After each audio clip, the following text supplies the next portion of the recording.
नमस्कार, मैं हूँ डॉक्टर सीमा झा। आइए आज हम बात करते हैं कमिंग 5 to 11 ऑफ दिसंबर के मिडिल में आने वाले इस हफ्ते की। हम जानते हैं कि शुक्र जो ले रहे हैं 5 को ही गोचर, उससे कैसे कॉम्बिनेशंस बनेंगे, कैसे हम देखेंगे सूर्य के साथ उसकी उपस्थिति और उसके कॉम्बिनेशंस को, साथ ही हम कैसे जानेंगे अन्य ग्रहों के बारे में, उनके बैठने की स्थितियाँ, उनके कॉम्बिनेशंस, उनके कंजंक्शंस को। आइए हम जानते हैं इन डिटेल। पर उसके पहले कि अगर आप हमसे नए जुड़े हैं, kindly like and subscribe my channel, और अगर आप हमारे पुराने दर्शक हैं, kindly give your valuable feedbacks. मैं बात शुरू करती हूँ मेष राशि के जातकों से। और मेष राशि के जातकों का जहाँ तक सवाल है, this week is not favourable for money handling things, so there is so many chances of big expenses. आपको थोड़ा सा निवेश की स्थितियों में संभल कर चलने की मैं सलाह दूंगी। साथ ही बच्चों से किए गए वादों को जरूर पूरा करें, अटके हुए कार्य पूरे होंगे। ऑफिस में आपकी डिमांड बनेगी, यानी आपके वर्क पोटेंशियल को सराहा जाएगा। आप हो सकता है कि कोई पारिवारिक व्यवसाय की तरफ भी मूव करें, although this time is not so much favouring, so मैं आपको सजेस्ट करूंगी कि थोड़ा टाइम तक रुकिए, क्योंकि बिजनेस की गतिविधियों में या किसी भी बड़े निवेश की ओर मूव करने से पहले उसको थोड़ा सा समय दे दें, क्योंकि this time is not favouring in money senses. हम बात करें अगर स्वास्थ्य की, time is very nice for you. बहुत समय से जो स्वास्थ्य की गतिविधियां थी वो आपके फेवर में नहीं थी, पर इस हफ्ते आप बेहद खुश रहेंगे, बहुत चिंता मुक्त रहेंगे। यह हफ्ता आपके लिए लेकर आया है colour favourite, that is yellow and the number is 9। हम बात करते हैं दूसरी राशि यानी वृषभ राशि के जातकों के बारे में। और वृषभ राशि के जातकों के पास बहुत सारा पैसा, और उन सारे पैसों का खर्च जो है वो बड़ा बेतरतीब। So I can say don't try to expand all things in किसी भी इस तरह के लग्जरियस थिंग्स में, या ऐसे किसी निवेश की तरफ ना दौड़ें जो लॉन्ग टर्म इन्वेस्टमेंट को ना शो करता हो, क्योंकि this is the time when if you want to buy something big, like अगर आप घर खरीदना चाहते हैं, कोई ज़मीन खरीदना चाहते हैं, कोई गाड़ी खरीदना चाहते हैं, उसके लिए एक संभावना बन रही है। तो आप छोटे छोटे ऐसे लग्जरियस थिंग्स की ओर ना मूव करें जिसकी कोई अर्थवत्ता नहीं है, लॉन्ग टर्म में उसकी कोई उपादेयता नहीं है। मैं आपको ज़रूर कहूँगी, अगर आप स्टूडेंट हैं और सोच रहे हैं कि मैं कुछ अच्छा कर जाऊँ और उसके लिए मैं दूसरों की हेल्प लूँ, तो वहाँ पे आपकी डिपेंडेंसी मैं आपको मना करूँगी। सो ट्राई की जितनी चीज़ें हैं आपके पास उसका आप यूज़ करें, आप अपने सोर्सेज पर डिपेंड करें, इंडिपेंडेंसी को आप थोड़ा सा महत्व दें। यह जो समय है आपके खुद के आगे बढ़ने के लिए, even middle of the week onwards, मैं कहूँगी कि आपके लिए स्थितियाँ सुधरेंगी, पैसे भी ज़्यादा आएंगे, लेकिन तब तक आपको मैं एक स्थित होने की सलाह दूंगी। इस हफ्ते आपके लिए जो बहुत फेवरेबल कलर है that is green and the number is 5। Yes, इस हफ्ते आपको ठंड से भी बचने की मैं सलाह दूंगी, क्योंकि उसके लिए यह हफ्ता बहुत ही प्रोन है। मैं बात शुरू करती हूँ अपनी तीसरी राशि यानी मिथुन राशि के जातकों के बारे में। और मिथुन राशि की जातकों के लिए यह जो हफ्ता है वो स्वास्थ्य के लिए तो ठीक है, बैलेंस्ड हफ्ता है, पर पैसे के लिए, चीज़ों के लिए कई एक बार बिना सोचे जो आप खर्च कर रहे हैं, उसके लिए आपको इट मे की पछताना पड़े। कोई एक दोस्त, आपके परिचित जो आपके पैसे रोक लेंगे, आपको समय पर नहीं देंगे। सो अगर आप कर्ज देने की स्थितियों में हैं, आप सोच समझ कर दीजिए। अपने काम को टालना छोड़िए, क्योंकि आप अपने काम को टालते हुए इतनी दूर तक निकल आएंगे कि उसको जब भी आप राउंड अप करना चाहेंगे वो नहीं हो पाएगा। तो कोशिश कीजिए कि किसी भी चीज़ के एग्जीक्यूशन के लिए आप अपने टाइम लिमिट्स का बहुत ध्यान रखें। पारिवारिक जीवन में भी आप थोड़ी सी शांति और चेतना बनाकर रखें, ताकि आपसी मनमुटाव से बचा जा सके। इस हफ्ते आपको अपने बच्चों पर बहुत ध्यान देने की ज़रूरत पड़ेगी, क्योंकि आपके नहीं ध्यान देने की वजह से उनकी पढ़ाई लिखाई या उनकी गतिविधियों पर असर आएगा।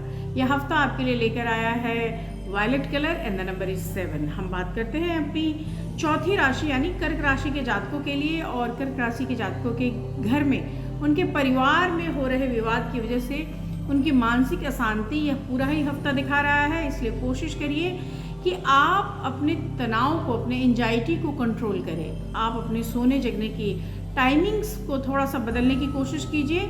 आप अपने वित्तीय संतुलन के साथ साथ आप अपने पुराने निवेश को भी ध्यान दीजिए। हो सकता है कि आपकी थोड़ी सी लापरवाही की वजह से कुछ एक ऐसी चीज़ें आप मिस कर रहे हो जिसका एक बड़ा यूज़ हो। आप फ्यूचर के इन्वेस्टमेंट के लिए अपने प्रेजेंस या अपने प्रेजेंट के खुशनुमा चीज़ों को नहीं त्यागिए। कोशिश कीजिए कि संबंधों की मधुरता बनी रहे। इस हफ्ते थोड़ा सा समय मिले तो अपने लिए मी टाइम निकालिए, उचित आराम की व्यवस्था कीजिए, क्योंकि स्वास्थ्य आपका ठीक है पर मानसिक स्वास्थ्य ठीक नहीं होने की वजह से यू फील अनईजी। इस हफ्ते आपके लिए जो बहुत फेवरेबल कलर है that is red and the number is 9। हम बात करते हैं पांचवी राशि यानी सिंह राशि के जातकों के बारे में। और सिंह राशि के लिए यह एक स्थिर सप्ताह है, इकोनॉमिक गेन भी है, हेल्थ गेन भी है, लेकिन इस हफ्ते कोई बहुत बड़ा कुछ ऐसा रिजल्ट देखने को नहीं मिल रहा है। इसलिए जो भी एज इट इज स्थिति है आपको उसमें ही खुश रहने की मैं सलाह दूंगी। इस हफ्ते कोशिश कीजिए कि किसी भी तरह के एक्सेसिव वर्क से बचा जाए। लाइक अगर आपको बहुत चलना है, उछलना है, दौड़ना है, एक्सरसाइजेस करने हैं तो मस्कुलर खिंचाव की संभावना बनेगी। इसलिए उन स्थितियों को भी थोड़ा टालिए, अपने उचित खान पान पर जरूर ध्यान देकर रहिए। आप इस समय किसी को भी संतुष्ट करने के लिए अननेसेसरी पैसा ना दें, क्योंकि अगर आपने उधार पर पैसा दिया तो वो पैसा जरूर ही अटक जाएगा। यह हफ्ता आपके लिए एक चेतावनी लेकर आता है कि आप मदद करें, लेकिन मदद की स्थितियों में अपना संतुलन ना बिगाड़ें। अगर आप स्टूडेंट हैं तो यह हफ्ता आपके स्वयं के लिए, अपने परिणामों के लिए एक उचित स्थिति आपको प्रदान करेगा। इस हफ्ते आपके लिए जो फेवरेबल कलर है that is peach and the number is 4। हम बात करते हैं अपनी छठी राशि यानी कन्या राशि के जातकों के बारे में। और कन्या राशि के जातकों का जहाँ तक सवाल है, यहाँ पर कोशिश कीजिए कि आपका मानसिक स्वास्थ्य जो है आपके शारीरिक स्वास्थ्य को इम्पैक्ट ना करे। लोगों की बातचीत से, लोगों के कहने से आप तनावग्रस्त ना हो। कोशिश कीजिए कि बहुत सारी एंजाइटी और डिप्रेशन से खुद को अलग रखें। सकारात्मक रूप से ठीक होकर सोचें, चीज़ों के लिए डिस्कस करें। आपके चाहने वाले, आपके जो क्लोज वन है उनकी तरफ से इट मे कि they will demand some money. तो आप कोशिश कीजिए कि जो चीज़ें जितने में मैनेज हो सके उतने में मैनेज कीजिए, क्योंकि यह जो समय है आपके वित्तीय असंतुलन को बढ़ाएगा। इस हफ्ते आपको कोशिश करनी चाहिए कि अगर आप कोई व्यापार करते हैं या अगर आप कोई ऐसा काम करते हैं जिसमें मनी गेन होता है तो this week is very favouring for you. लेकिन किसी अन्य के थ्रू आपको किसी भी तरह के गेन की कोई संभावना नजर नहीं आ रही। इस हफ्ते आपको पारिवारिक स्थितियों में भी तनाव से बचने की मैं सलाह दूंगी। इस हफ्ते आपके लिए जो फेवरेबल कलर है that is yellow and the number is 12। हम बात करेंगे अगली राशि यानी तुला राशि के जातकों के बारे में। तुला राशि के जातकों के लिए यह हफ्ता काफ़ी पॉजिटिव है। आपको मैं सलाह दूंगी कि इस हफ्ते हालांकि आपके लिए बहुत सारी चीज़ें पॉजिटिव होकर आएंगी।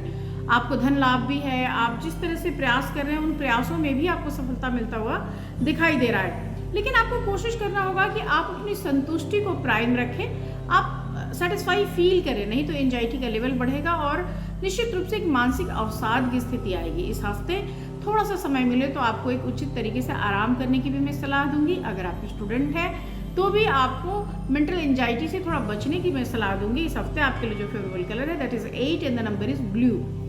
हम बात करते हैं अगली राशि यानी वृश्चिक राशि के जातकों के बारे में। और यहाँ पर बहुत तेजी से ड्राइविंग के लिए मैं आपको रोकूंगी। ऑफकोर्स इस वीक एक बहुत ज़्यादा एंजाइटी प्रोन वीक है ये, और इस वीक में बहुत ज़्यादा उम्मीद है कि आप कोई ना कोई मेजर एक्सीडेंट्स कर लें। अपने स्वास्थ्य का ध्यान रखिए, क्योंकि आपके पास बाकी सारी चीज़ें आपके पक्ष में हैं। आर्थिक गतिविधियाँ अच्छी हैं, इमेज अच्छा है, आपका ईगो सेटिस्फाई होगा, आप प्रमोटरी बिहेवियर्स होंगे, आपके वर्क प्लेस पे लोग आपकी इज्जत करेंगे, आपके फॉलोअर्स की संख्या बढ़ेगी। लेकिन अगर आपने खुद का ध्यान नहीं रखा तो यह हफ्ता आपको किसी न किसी तरह से सताएगा। इस हफ्ते अपने कर्तव्यों का सही ढंग से पालन करते हुए अपनी चीज़ों को पूरी तरह से अपने पक्ष में ले आएं, लेकिन उसके लिए बहुत ज़्यादा जोर न लगाएं। आप जोखिम से बाहर जाकर अपने परिवार के साथ खुशी के पल बिताएं। यह हफ्ता आपको बहुत सारा आराम भी देगा और एक मानसिक अवसाद से मुक्त होने की एक भावना भी देगा। इस हफ्ते आपके लिए जो बहुत फेवरेबल कलर है that is golden yellow and the number is 12। हम बात करते हैं धनु राशि के जातकों के बारे में। इसमें मैं कह सकती हूँ कि इस पूरे ही वीक कुछ छोटी मोटी चीज़ें हो सकती है, कुछ वायरल हो सकता है, बॉडी पेन हो सकता है, सर दर्द हो सकता है, लेकिन उसके अलावा आई डोंट थिंक कि कुछ ऐसा मेजर हेल्थ इश्यूज आपको आएगा या आपको किसी भी काम में बाधा डाले बिना हर तरह से आपको हेल्प ही करेगा। सो ये बहुत मेजर कुछ ऐसा नहीं दिख रहा है। आपको सलाह दूंगी मैं कि किसी भी तरह के पोकिंग से आप बचिए। लाइक आपको किसी भी एंजाइटी में आके, गुस्से में आके, किसी के भी प्रोत्साहन से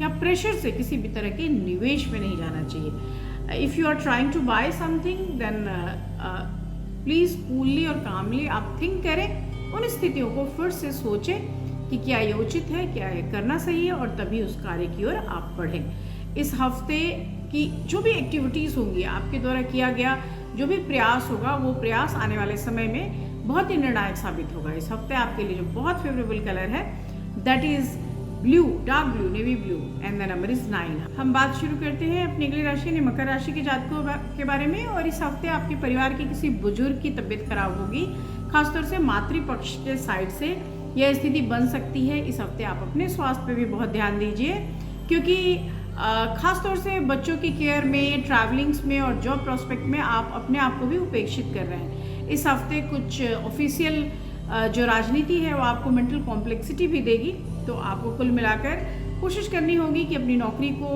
बचाते हुए अपने प्रेशर से जूझें। इस हफ्ते अपने आप पर ध्यान रखें, क्योंकि बहुत अच्छी स्थितियां हम काट ले जाते हैं, परंतु विषम स्थितियों में मन की शांति हमें आगे लेकर जाती है। इस हफ्ते आपके लिए जो फेवरेबल कलर है that is deep brown colour and the number is 4। हम बात करते हैं अगली राशि यानी कुंभ राशि के जातकों के बारे में। और कुंभ राशि के जातकों के लिए यह जो वीक है वो कई एक तरह के मिक्स काइंड ऑफ रिजल्ट्स को लेकर आया है। Like it may you will donate some blood, और कहीं कोई चोट लगने से आपका ब्लड आउट हो, क्योंकि मंगल की स्थितियां ऐसे दिखा रही हैं। इस हफ्ते आपको अपने स्वास्थ्य पे भी बहुत ध्यान देना है, क्योंकि it make you will feel weak, very weak from inside. पैसों के लिहाज से यह समय बहुत अच्छा है, लेकिन स्वास्थ्य और प्रेम की दृष्टिकोण से यह हफ्ता बहुत मजबूत नहीं है। आपको ध्यान देना चाहिए कि अपने कार्य के साथ साथ आपको अपने लिए भी समय निकालने की बेहद ज़रूरत पड़ेगी। हो सके तो कहीं घूम कर आए, घूमने से आपको अंदर से अच्छा महसूस होगा। इस हफ्ते आपके लिए फेवरेबल कलर जो है that is pink, light pink, and the number is 2। हम बात करते हैं आखिरी राशि यानी मीन राशि के जातकों का। यहाँ पर आपका जो जीवन है वो हेल्थ वाइज भी और फाइनेंस वाइज भी आपको बहुत सारे क्रंच में लेकर आ रहा है, इसलिए कई एक दिनों तक आपको इन चीज़ों से जूझना पड़ेगा। कोशिश करिए कि आपको किसी तरह की मेजर प्रॉब्लम्स ना हो, और अगर आपके पास किसी भी तरह की स्थितियों से संभलने का, फाइट करने का मादा है, तो ज़रूर आप अपने आप को बचा कर रखें। आप पैसों के इस्तेमाल और उसके खर्च के भी संतुलन पर ज़रूर ध्यान दें। यह हफ्ता आपको बीमार कर सकता है, तो सीजनल बीमारियों से भी बचें। और यह हफ्ता आपको कई सारे मोर्चों पर यानी वित्तीय मोर्चों पर भी कई एक चीज़ें जो नई आप शुरू करना चाहते थे उसमें ऑब्स्टिकल क्रिएट कर सकता है। तो मैं कहूँगी कि मीन राशि के जातकों के लिए एक चैलेंज की तरह यह वीक है। इस वीक के चैलेंज को आप लीजिए, आप इससे फाइट कीजिए, और निश्चित रूप से इससे आप आगे उभर जाएंगे। इस हफ्ते आपके लिए जो फेवरेबल कलर है that is sky blue and the number is 4। इसके साथ ही मैं ये प्रोग्राम खत्म कर रही हूँ। अगले वीक में फिर मिलूंगी, तब तक शुभ विदा, नमस्कार।